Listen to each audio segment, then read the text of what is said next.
요석공주. 정말 우연한 기회에 요석공주에 대한 공부를 하게 되었습니다.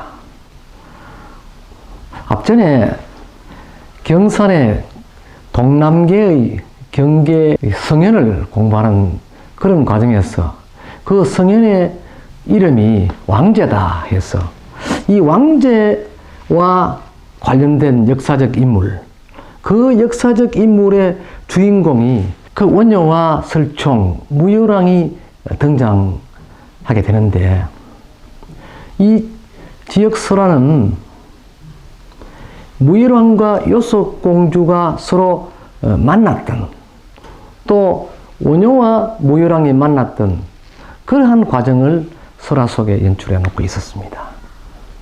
그것은 곧 요석이란 존재를 부각시켜서 설총이란 존재를 다시 새롭게 그 신라 사회에 진출시키는 그런 과정을 이끌어내는 그런 한 단계로, 그곳에는 설총이 유년기에 자랐다, 이러한 설화와 더불어서 요석이란 존재가 강력하게 부각되었던 것이죠.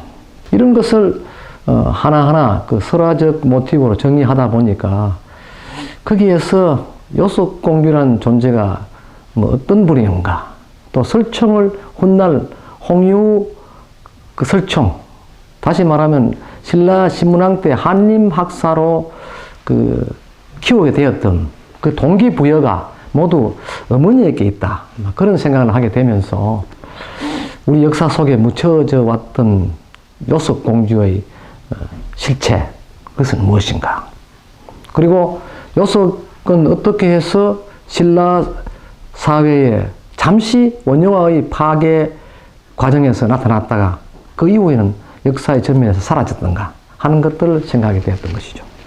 그래서 우연스럽게 어떤 기회가 온 것이 결국은 요석공주에 대한 사랑, 그 요석공주에 대한 어머니상, 이런 것들을 생각하게 되었고, 그로부터 한 6개월 동안 저는 경주 일대, 또 설시 문중, 또 경산 일대에 전성되는 설화를 중심으로 해서 요석공주의 행적을 찾아보았습니다. 그러나 기록에는 그 어디에도 요석공주에 대한 기록을 찾아볼 수 없었다는 것이죠. 하지만 이를 연결시켜주는 이야기, 그 이야기 속에서 스토리텔링화 되어 있는 요석과 설총, 원효, 무열왕 이야기는 생각보다 강한 메시지를 전달해 주고 있었습니다. 그래서 과연 설총이 이곳 발룡산 일대에 기거하면서 소년기에 수학을 하였던가, 원효는 과연 이곳에 왔던가, 또 그렇다면 무열왕은 왕제를 넘어서 이 지금의 발룡사 일대에 머물렀던 적이 있느냐 하는 것을 생각하면서 요석공주에 대한 하나의 역사적 이미지를 생각하였던 것입니다. 그러던 중에 요석공주는 신라 사회에서 남다른 그 모정으로서 자녀에 대한, 아들 설총에 대한 훈육에 아들 설총을 위해서 희생하였던 어떤 훈육 정신이 남달랐다는 것입니다.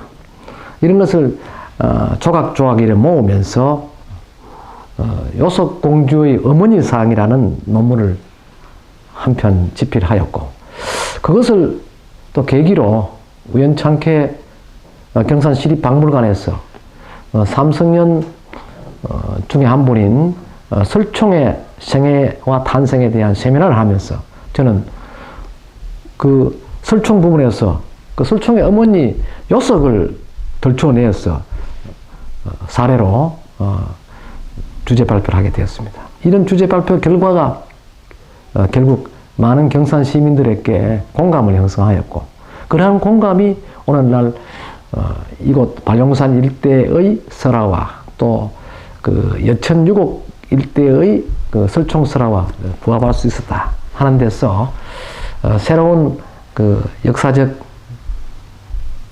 사례화될 만한 그런 자료를 모으게 되었던 것이죠. 물론 그 자료 자체는 단순 설화를 할 수 있겠지만 그 설화 속에는 깊은 메시지가 있었다는 데서 그 중요성은 다른 문학에 비해서 훨씬 더 효과적이고 값어치가 컸다고 이렇게 저는 평가를 하고 있습니다.